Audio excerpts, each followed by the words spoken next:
In this video, let's see how to import contacts into Mailchimp.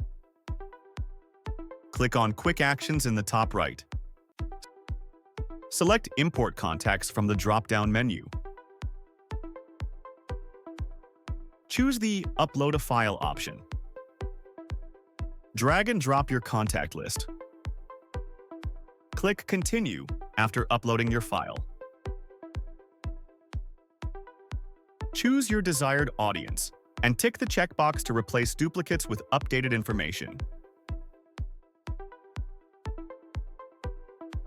Click the Continue button.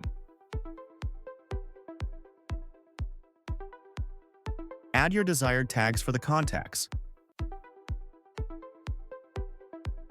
Click the Continue button.